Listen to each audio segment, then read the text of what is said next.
Have you ever stopped to think how someone once seen as a demon, an unrelenting enemy, ended up becoming the greatest mentor of a boy who carried the fate of the world on his shoulders?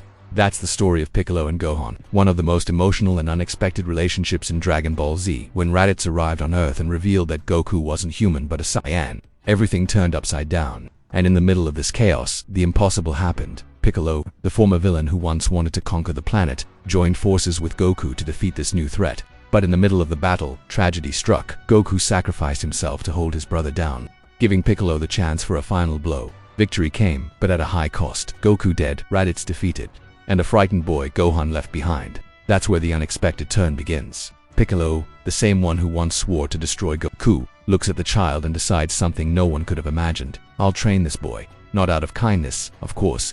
At first it was pure strategy. Gohan had shown a hidden power, an absurd potential, strong enough to injure Raditz. Piccolo saw this and thought, this kid could be the key to facing the Saiyans that are coming. But what started as cold calculation soon became something much greater. Imagine this, a 4-year-old boy, ripped from his peaceful life with his mother, left alone on a mountain with someone everyone called a demon. Piccolo wasn't gentle.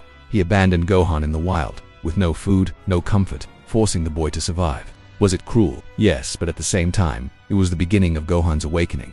Days turned into weeks, weeks into months, and little by little Gohan changed. From tears and fear came courage, from cold and hunger came determination. Piccolo watched from afar, always with that stern gaze, but inside he started to feel something strange, empathy. For the first time, the Namekian saw someone not as a tool, but as a pupil. The fascinating part is that the training didn't just shape Gohan, it shaped Piccolo himself. Carrying the legacy of the villain Piccolo Demo, he began to break that cycle of hatred.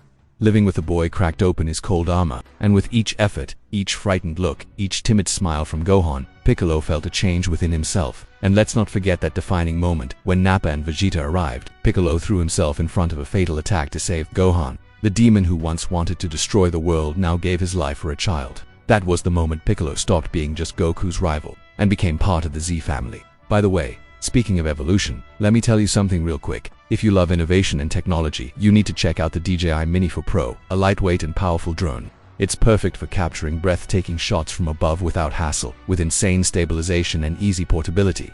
If even Piccolo, training out in the mountains, had one of these, he'd record every moment of Gohan's training perfectly.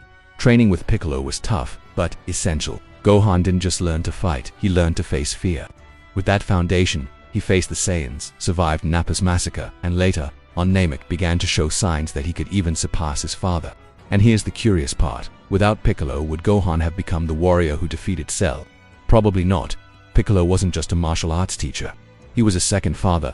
What makes this bond so powerful is the mutual transformation. Gohan found in Piccolo discipline, strength, and a model of courage. Piccolo found in Gohan humanity, compassion, and a chance for redemption. They shaped each other. In the end, Gohan's training was just the beginning of a friendship and loyalty that spanned entire sagas. From Namek to Majin Buu, Piccolo was always by Gohan's side, no longer as a cold master but as protector and friend. And you know what the greatest irony is? The demon who was born to be Goku's shadow became the light that guided his son. And now I ask you, if even someone like Piccolo could change and find redemption through an unlikely bond, doesn't that mean every villain carries within them the chance to become a hero?